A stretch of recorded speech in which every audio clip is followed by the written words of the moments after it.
Welcome back to Typically Unique. I'm Kim Aponte, and I'm here with my husband, Carlos. Hello.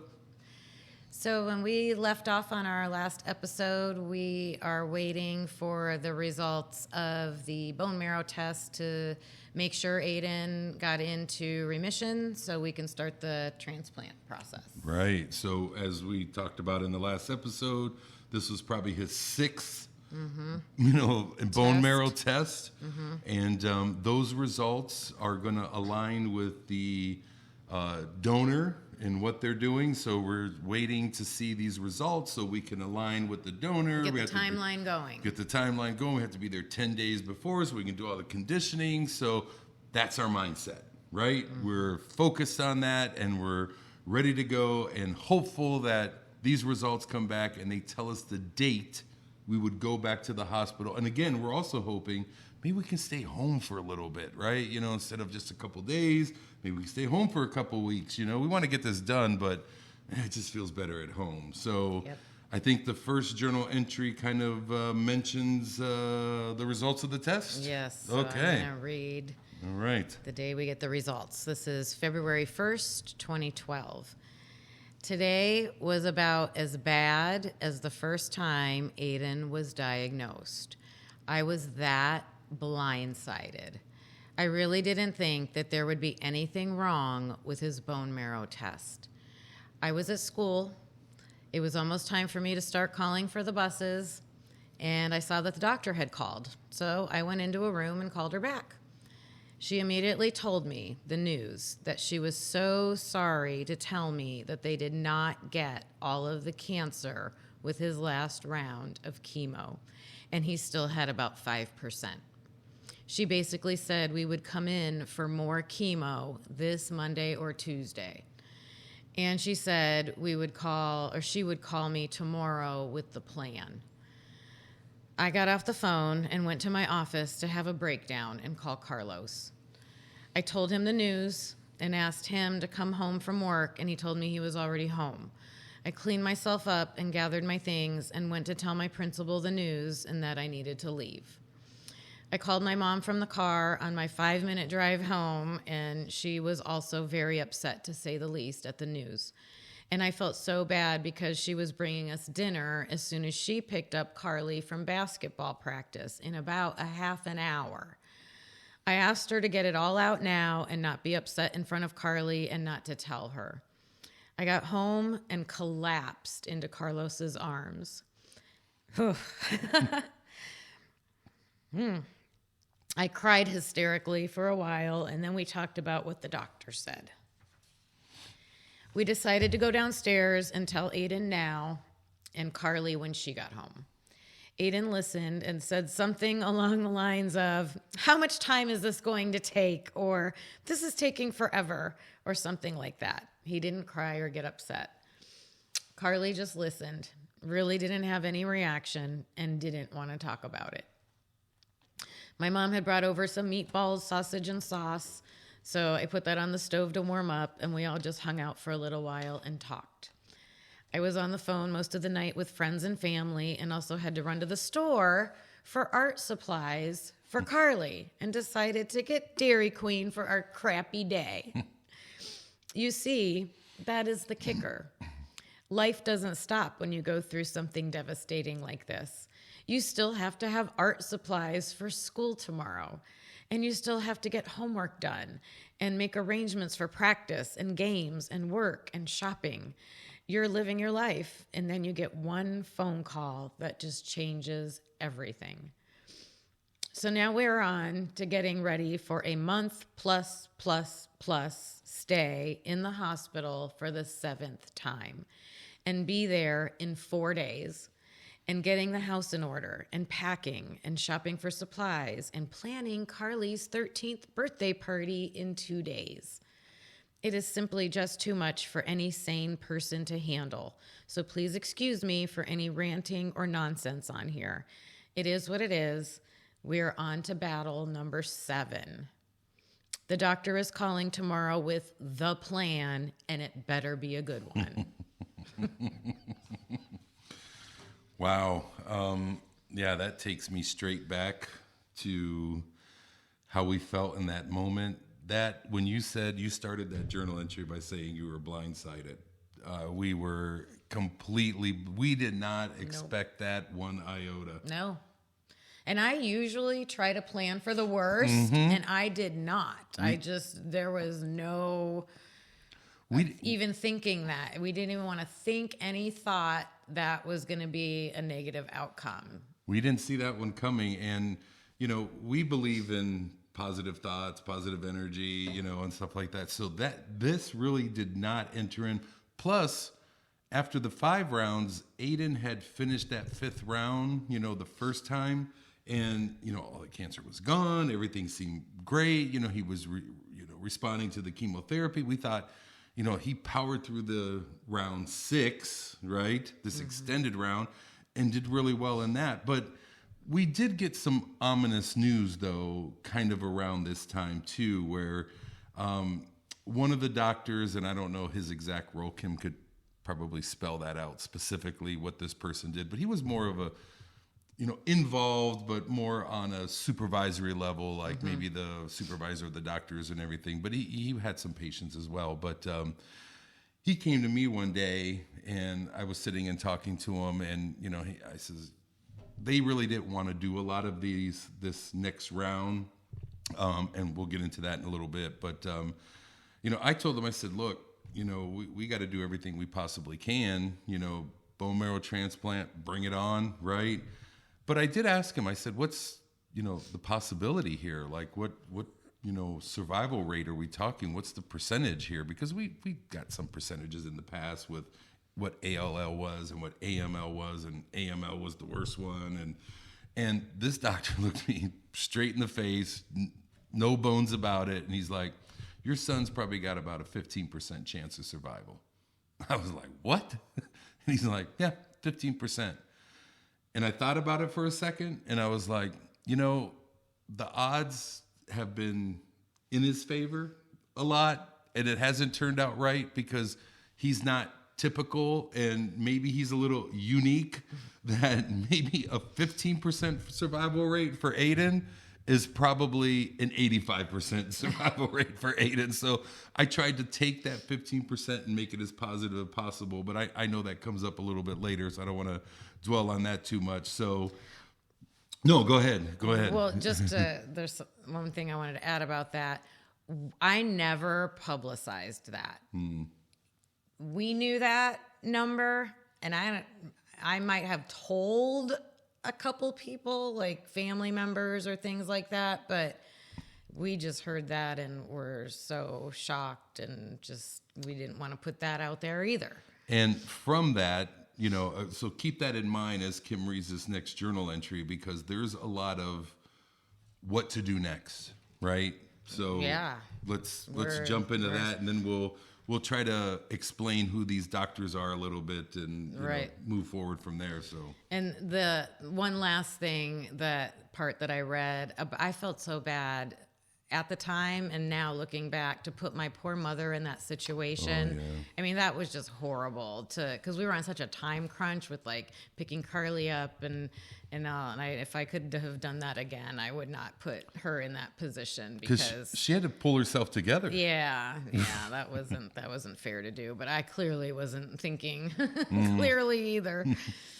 So this is February 2nd. So this is the next day. Today I stayed home with Aiden because I did not have the emotional strength to think about anything else today. My mom came over in the late morning and made us pancakes. I put a little smiley face. I knew the doctor was going to call at some point today, and sure enough, right when I was running out of the house to go get Carly from school, she called. She told me she spent a lot of time speaking to her colleagues, the transplant team, and a national AML specialist on what the best course of treatment would be for Aiden. He can't get any more of 2 of the drugs that they would like to use because he has maxed out on them. They would do too much damage. So they have 2 chemos that they would use. Then she told me we could also go to a bigger hospital that are conducting some trials with experimental chemos. At this point, I was completely freaked out beside myself with the biggest pit ache in my stomach I had ever felt. I felt like we were at or near a dead end with treatment options. She did not leave me with much optimism at all, and we ended the conversation with me having to call her back after I spoke to Carlos to tell her if we would come in Friday for a discussion. She had me so freaked out I could hardly speak, and I had no time to have a reaction because I couldn't get a hold of Carlos. I had to run Carly to basketball, and our minister was at my house with my mom. I feel like I practically kicked him out of our house today because I had waited about an hour or more holding all this information inside of me and wanting to tell Carlos. Carlos was home when I returned from dropping Carly off, and I got to speak to him after the minister left. Carlos and I decided to call her tonight because if you know me, I could not wait 24 or even 12 hours for that conversation. So I ended up having her paged later this evening after I spoke to Carlos. While we were waiting for her to call back, we made a list of 4 questions we had and rank ordered them and then thought, well, what if she says this? What if she says that? So we were pretty prepared by the time she called back. I told her we needed to have this conversation now and didn't really want to drive to the hospital on Friday to do it. Plus, I'd never sleep. And she was fine with it. So question number 1 was, what is the difference between staying at Rainbow versus going to a trial study at some other hospital? And the answer was, none of the treatments have been proven more effective over the others. Question number 2 was, can Aiden get the treatment at Rainbow if it didn't work? And then can he get the treatment at Rainbow, and then if that doesn't work, then go to a trial? And the answer was yes, and even Rainbow has more chemos that they could use if needed. Question number 3, how many more rounds of chemo can you do before you just go to the transplant? And the answer, long and complicated. But, she said, as many as they safely can, and the cancer has to be only a few percentages. And we need to talk to the transplant team more about that. Question 4, you said that the new transplant doctor told you about 2 AML patients she just treated that were like Aiden. Can you explain that to me again? And the answer was, the doctor had 2 patients in Iowa that had relapsed and the chemo didn't work. And she used the same drugs Aiden will get this time, and they both went into remission and got their transplants. Then I put the hope I was waiting to hear. At this point, my blood pressure lowered. I think I actually took a couple breaths and could relax for a minute. We came up with a plan to get his next round at Rainbow. Get admitted this Tuesday.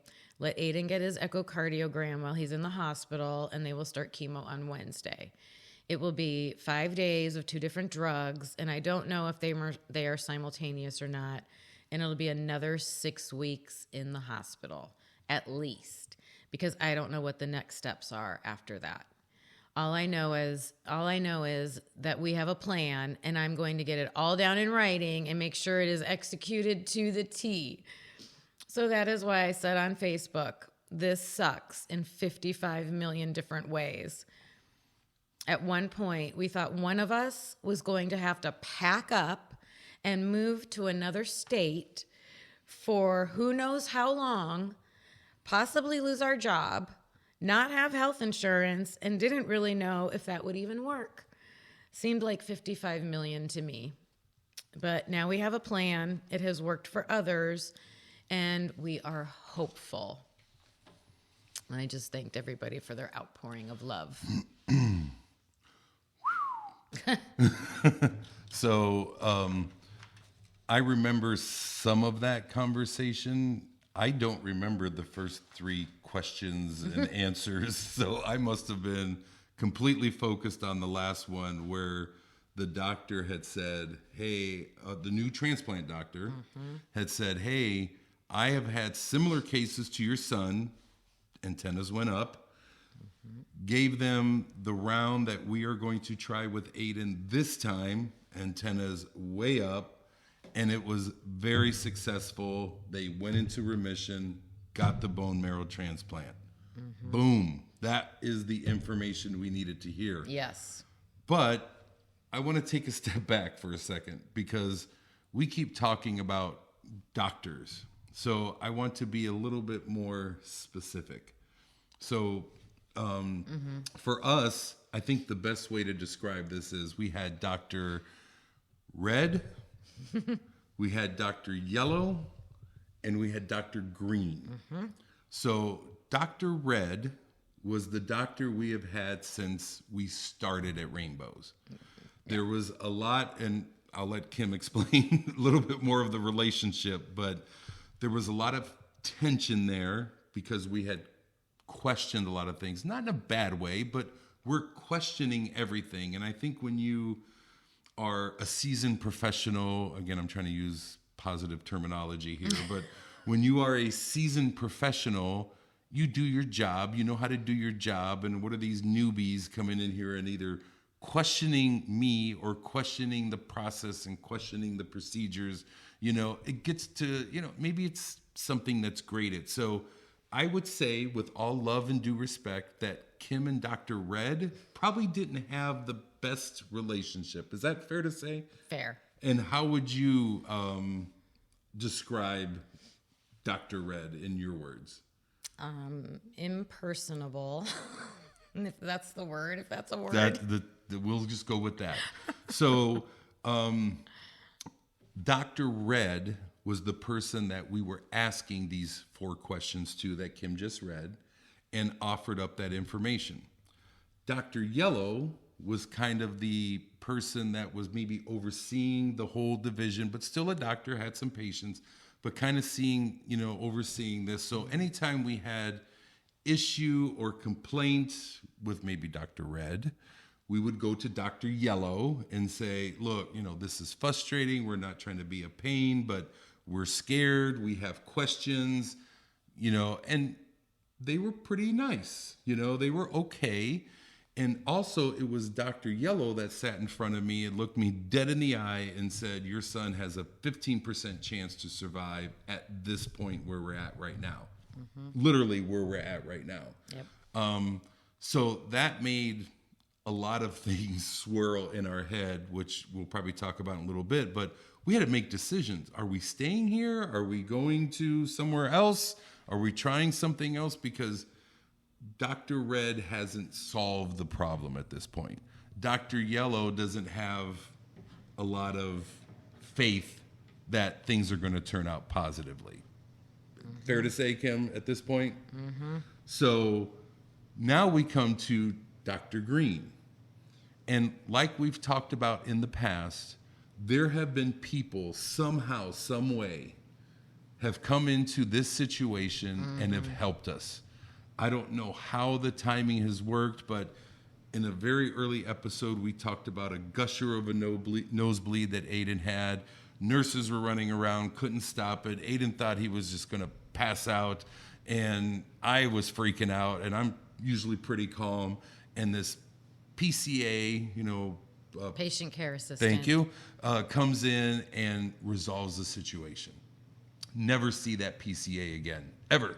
Just that one night at like 1 or 2 in the morning. So people have come into this situation and have helped us in dire situations.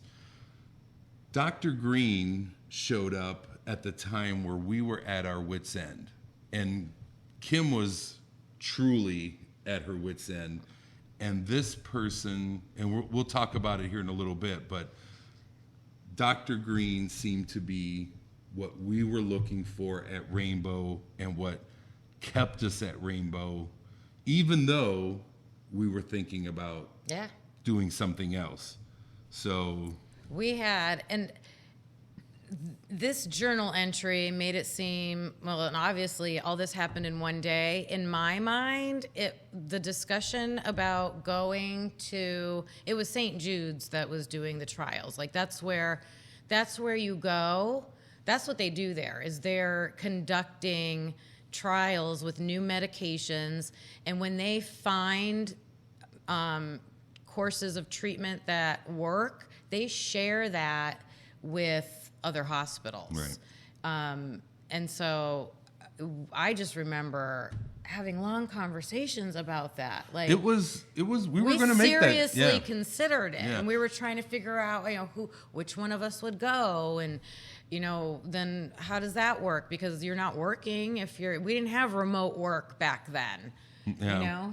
So, I mean, my job was doing it a little bit, so we almost felt that I would be the one, but there was no way that Kim, who held the insurance in our family, would be able to be away, because she was the one who was advocating so vehemently for Aiden, for her to be away from that. It wouldn't have happened. I'm like, we're just all gonna have to. Well, the whole family, which is probably what people do. Your whole family just packs up and moves there. And this is in Memphis? Yeah, it's in Memphis. Memphis, Tennessee. So far away from where we're at. So it would have been, we seriously considered it. I think we argued over it a little bit. We debated over it. We did a lot of, what ifs. And when it comes down to it, which is Kim's motto, what's best for the patient? And the only thing that I think that kept us at Rainbow was Dr. Green. Yep. The only thing hands down that kept us at Rainbow was Dr. Green. So why don't we read the next journal entry? Maybe we can talk a little bit more about who Dr. Green is. Yes, so this is just a little passage just about her. So I wrote, I just have to share how much I now love and respect his transplant doctor. Dr. Green. Dr. Green.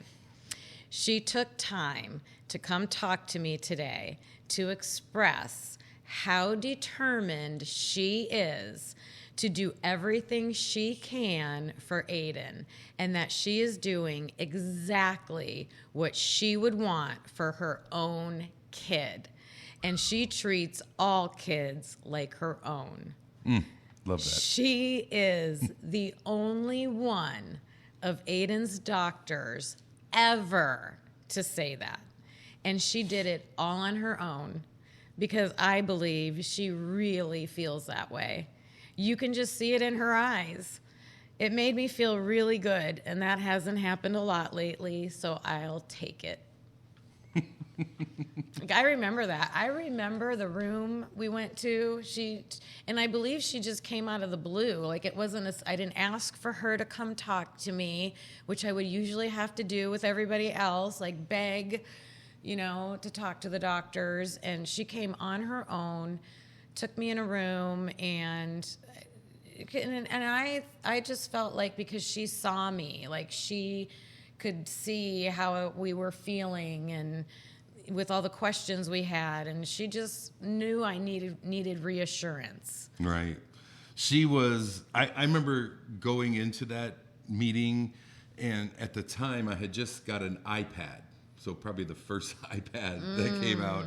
And I tried to transcribe everything that they were saying on this iPad so we could, read it later, because our problem was that we would go into these meetings and not remember a word of what the doctors were saying, because it was just so over the top and overwhelming, right? Yes. So I remember bringing this iPad, hitting play, it started to, and she started going into some of these technical terms, and the iPad just went crazy. It's probably, AI is much better today than it was back then, but I remember just freaking out because it didn't understand any of the medical terms that she was talking about. That iPad did nothing for us, but I also remember just shutting it off halfway through, like, she's got this. And I could see Kim, I could see like anvils of weight coming off her shoulder. Like, I could physically see it. I could also see the connection that these two were making, I don't know. Do you have a little bit more about her? So, just what she said to me, I think I've heard two doctors in my lifetime say, this is what I would do, or this is what I would do for my kids. That just meant the world to me. And she gave me her personal cell phone number. She checked in on me, had conversations, reassured me, knew that I was the kind of person that wanted the details and the plan and, give me, too much information. She was so personable. She talked real. She shared information about herself, so you could get to know her. Later on, after we've spent time with her in the hospital, she had, it was like bring your kid to work day. She had small kids. She had them at the hospital with her. I mean, I cannot speak highly enough about her. And to me, I want a doctor that is available and that I can reach out, and doctors that we're still planning on doing an episode about, all the many doctors and just characteristics that I look for. It shouldn't be hard to get a hold of you. I shouldn't feel like you're annoyed that I'm concerned and asking questions. And she was just the opposite of that. And still to this day, we kind of follow her career. I think we celebrate her achievements and accolades, which are certainly well-deserved and aplenty. But I've called her in the future after this, what we're going through. Like, I just know she's always there. And the great thing, amongst all the great things that she did, I think, in this was she was available, and the timing of her coming into this hospital, because she was onboarding when we were going through this. She wasn't even, working at the hospital at the time that we fell into relapse. Right, and that means she just got hired at the hospital we were at and was kind of getting onboarding, not trained, but getting acclimated into this new hospital. Like going through HR, like what's my 401k? Right. Where do I send my paychecks to? I mean, literally, she was onboarding. So it is another one of those, people who just came in at the right time. Exactly the right time. She left Rainbows shortly after we were done. Yep. And how that happened, the timing was fantastic. A miracle. Yeah, a true miracle. So in about a week, we got to go back to the hospital. Unbelievable. We got to go back to the hospital for round number 7. That's crazy. And Aiden's got to go through this again. And it's got to work, because that 15% survival rate, if he doesn't make it this time, get into full remission so we can get to the bone marrow transplant, I mean, that number is going to keep dropping and dropping and dropping. And at this point, I still think there's hope. There's possibility. We got a new doctor in here that's looking at this with fresh eyes, and they're optimistic, and Kim's optimistic, and Mama's happy, everybody's happy, and that's where we're at. I was excited about it. So I think our first day back was somewhere in the middle of... we only got home. We were only able to be home for 8 days. 8 days. Wow. Yeah. So and then we had to go straight back. And I feel like every round that we've talked about, I talk about we're terrified, we're scared, we're stressed out. This is just, indescribable. That the on amount steroids. Of fear, just the fear of the unknown, the what ifs, just the amount of desperation you feel that, this has to work. It has to work. And there was a lot of stress too. I mean, you and I were going through a lot. I think if there was any beacon of light, it was Dr. Green. But everything else, No, I mean, just we said when he relapsed and we had to go back in for round 6, we were already like checked out, Yeah.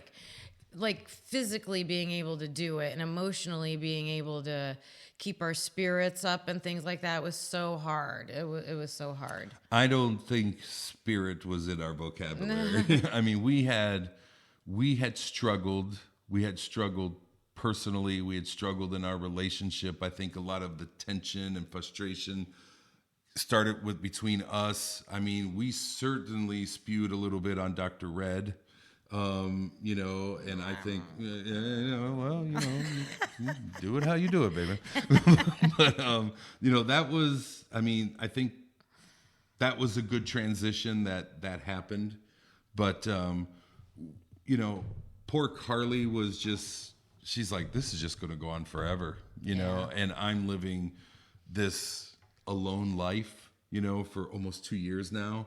Yeah. You know, and she has no recollection of what's really happening behind the scenes. She sees us arguing. She sees us crying, you know, and she's like, you know, this is just too much. That's too much. Aiden is like, you're going to torture me again for another 45 days? Yeah, bring it on. You know, I mean, he was done. And this was February when we're talking about going in for round 7. Round 6 was wrapped around Christmas. And I didn't read those journal articles, but even at like New Year's, we weren't even together. Yeah. Like one, Carly and I think you were at home. I was at the hospital with 8. We didn't want to do anything. I don't even remember what Christmas was like. I didn't even really journal about it too much. I was angry. Yeah, we were not in a good space. And so the only thing that was giving us this hope was that we have this donor hanging out here who's ready and able, and we've got that hope. And then this doctor who's coming in, and we're like, just please let your plan work, because she clearly knew what she was talking about. She had done it already twice. So, you know, our confidence with that was increased. So you talk about putting faith in something. We put our faith in Dr. Green, right? Because we ran out of hope and faith. And I think the only thread that was kind of holding us were these donors, which we thought, oh, we lost them now. You know, they aren't going to go through this again. We probably took 10 days of work or military service away from them, you know, and now they stand down. You know, we're not doing this. All of a sudden, you know, when it was, hey, tomorrow you might have to go in, and, you know, and they're like, nope, didn't work.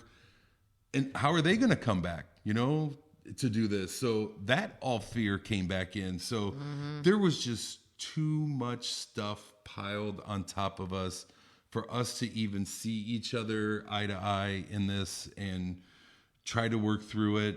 I think we had one singular focus, maybe for Kim, was I just want to keep Aiden comfortable, you know, get him through this. Hopefully he gets into remission and we can get to this bone marrow transplant. But every day was a struggle. Yep. I think our transfers, when we transferred, it was, hey, what's going on? Okay, yep. Here's the keys. Here's the key. Yeah, go. You know, I got it. You know, and it was brutal. It was really brutal. It sucked the life out of me, and I'm pretty calm. And you have to understand, Kim was at high intensity for 2 years now. Even the time when Aiden was okay, you know, we made this joke in the family during that time period. I don't know if you remember this, but Aiden would be in the living room, Kim would be in the kitchen, you know, and me and Carly might be at the threshold between the living room and the kitchen, just standing there talking. Aiden would cough. Kim would run from the kitchen, separate Carly and I so she could get through, run up to Aiden and be like, are you okay? Is everything all right? So it was a joke between Carly and I, because we used to see Mom running in slow motion to go to see if Aiden was all right because he coughed. I mean, that's how high alert you were, even at the time where we thought, oh my gosh, we got a break, or everything's fine now. You never took a day off. Yeah, God because bless your heart. there were a lot of things that came up along the way too. So I don't know. So we are in the hospital. When we pick up on our next episode, we'll be back in the hospital for round 7. And we'll just continue on describing how this treatment went, how this journey goes. And how we get him into remission so we can get to the bone marrow transplant, which at this point is something we're looking forward to, but maybe not the best thing once you're in it. But we just want to get to that point, and we're getting very scared and nervous that we're not even going to get to that point. Yep. So we will continue on with this journey and our story in our next episode, and we'll see you then. All right. Bye. Bye.